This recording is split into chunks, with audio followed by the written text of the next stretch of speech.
In Matt Fraction and Jorge Jimenez's new Batman series, the immortal Vandal Savage has officially declared war on Batman.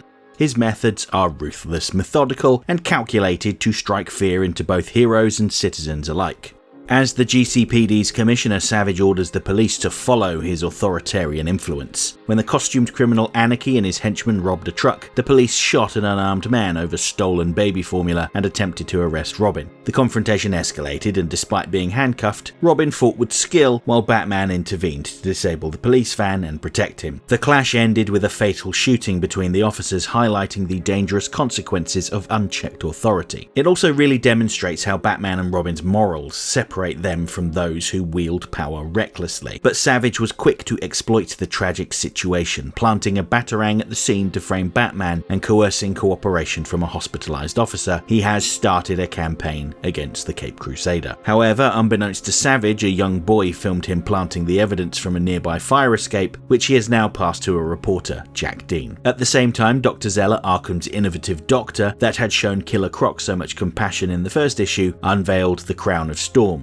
a headset designed to cure the criminally insane by rewiring their minds. Funded by Wayne Industries, the device sparks a philosophical clash between Zeller's utilitarian vision and Hugo Strange's insistence that madness is inseparable from identity and creativity. The ethical line between rehabilitation and erasure is pretty thin, and Batman is torn. On the streets, Savage deploys heavily armed special forces to enforce his war, while the Riddler returns in a violent spree, trying to steal the Crown of Storms. Batman apprehended the Riddler and uncovered a potential dark side to Zeller's treatment. He was acting erratically, unable to stop himself from shouting out riddles, seemingly as a result of Zeller's treatment. Now, this latest issue doesn't really continue the Crown of Storms plot in any significant way. As Bruce Wayne, Batman has an amusing interaction with Dr. Zeller, where he attempts to talk to her about her work, but she's so engrossed in her research, and exercising at the same time, that she doesn't realise who she's talking to. She directs him to speak to Dr. Batman, a stuffed toy bat, and states that most of the time when people come to her with problems, the answers become apparent just by talking about them, which is such a therapist thing to say. The issue he's there to discuss is one of the materials used in the Crown of Storms, titanographene. It's rare, difficult to manufacture, and therefore expensive. Note that it's one of the components of his cape that allows him to glide. Dr. Zeller acknowledges the cost, but states that she expects the Crown of Storms to be durable, liking it to a pacemaker, a device that is surgically attached to the heart and used to maintain a steady heartbeat. She believes that the Crown of Storms will play a permanent role in maintaining the mental health of her patients, and that any profit potential will be negligible, which is a tough sell to most businesses. Fortunately, Bruce Wayne isn't a normal businessman. In the last issue, he told his executives to keep funding Dr. Zeller's research, despite it not being profitable, because of the good it could do for society. And with that, he reveals himself and invites Dr. Zeller to dinner at 7.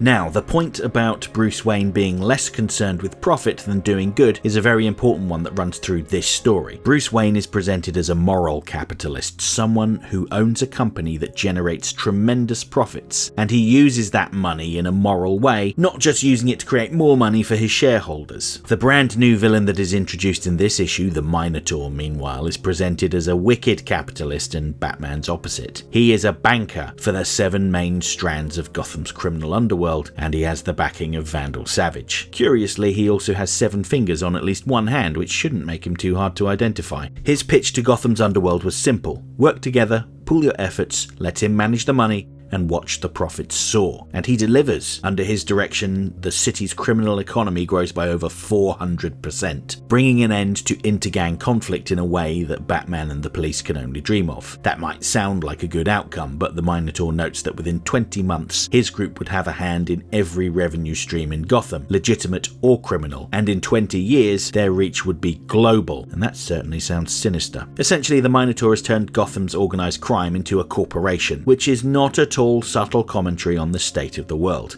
The fact that their meeting is taking place in Wayne Manor, which is now owned by Vandal Savage, is pretty significant too. The Waynes were one of Gotham's founding families, and not all of them were as altruistic as Bruce Wayne is. The manor was their ancestral home and a symbol of Gotham's wealth.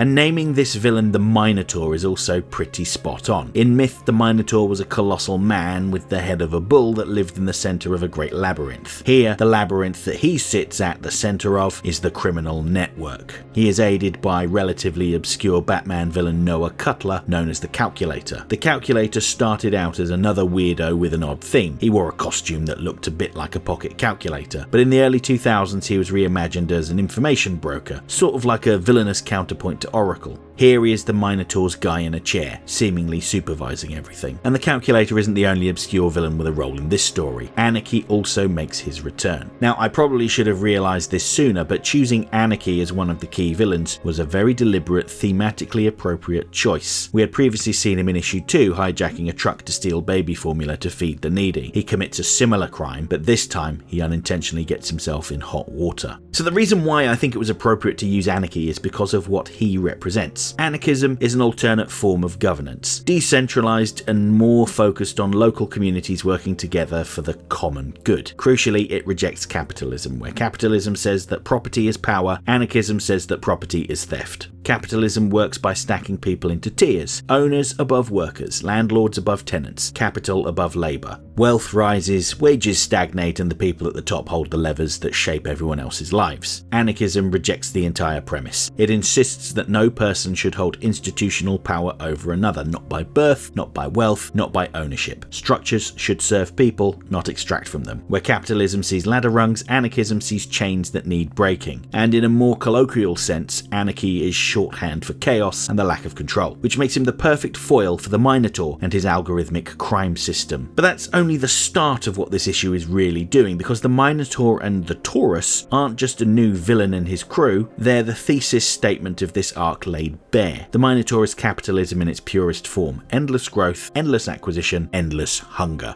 The seven-fingered banker of Gotham's criminal classes, spinning the wheel of profit like a dark subterranean stock exchange. If Vandal Savage is Gotham's tyrant, the Minotaur is its venture capitalist overlord. And this is where Anarchy becomes especially fascinating. He isn't just a costumed nuisance or a source of chaos. He's the ideological antithesis to everything the Taurus represents. The Minotaur represents the opposite extreme, the tightening of structure until it becomes a cage, profit as purpose, order as oppression, capitalism as a labyrinth with him positioned dead center demanding tribute.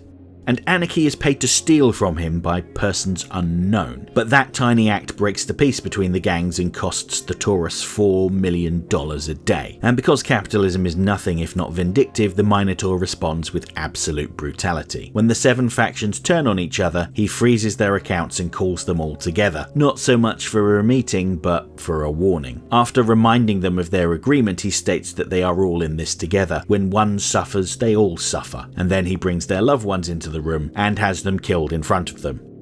Anarchy meanwhile becomes a target, chased and almost murdered for reasons he doesn't quite understand. Even when Batman arrives in a panic, he leaps through a window, several stories up without a plan on how to survive. Fortunately, Batman catches him.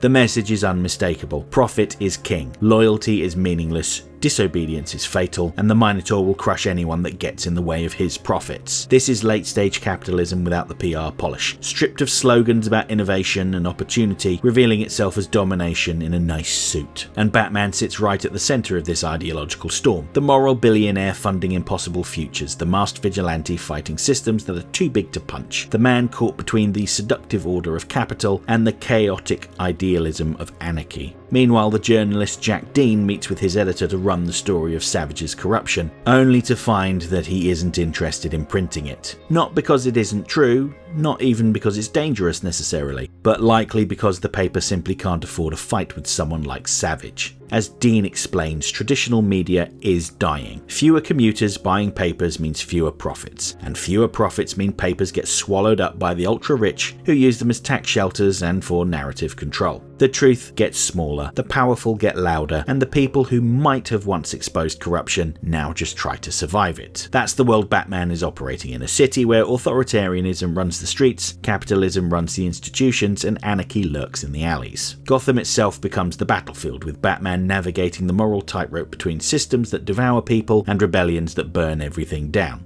And that tension between order and chaos, capital and idealism, systemic rot and desperate resistance is the beating heart of this issue. It's a similar message to Absolute Batman, where Batman is a working class civil engineer fighting against the billionaire class that are ruining the world. And these are stories that I think speak to the reality we're all experiencing. Absolute Batman is the person crushed by billionaires, the one who sees the consequences of their greed every single day. He becomes Batman to defend the people wealth destroys. Fraction's Batman is wealthy, but he wields that wealth as a moral tool. He rejects lucrative government contracts, he funds unprofitable medical technology because it has the potential to help people, and he puts on a costume at night to defend the innocent. He operates on the principle that money is only as good as the justice it enables. Where Absolute Batman frames the wealthy elites as the enemy, Fraction's Batman seems to argue that the system itself isn't the monster, only the people who seize its reins. Two similar messages, but quite different. Batman number 4 is available now from all good comic shops. I would encourage you to research your local comic shop, and if you don't have one, I'm certain there are dozens of good stores nearby that would be happy to mail you your comics. If you're opposed to the idea of cluttering up your home with comic books, then you can get this comic digitally from places like Amazon as well as Neon Ichiban, a new digital comic retailer from the founders of Comixology. Personally, I prefer physical comics, but I do love the convenience of having thousands of comics accessible from my phone, but you do what works best for you. For those interested in my physical collection, I bought a bunch of discounted Absolute Comics variant covers in Forbidden Planet's Black Friday sales earlier this week. But to make matters worse, my wife has resumed her now annual tradition of making me a custom advent calendar loaded with DC Animated Universe merch, and she's recording my reactions and uploading them to her channel each day. Go check those out if the idea of seeing a middle-aged man getting excited about 30-year-old action figures and assorted merchandise sounds appealing to you. Next time. I'll be back next week with a video looking at Absolute Batman 15, which promises to reveal the dark and disturbing origins of the Absolute Joker. He's a character that writer Scott Snyder calls his most evil creation to date. So this will be fun. Hope to see you then.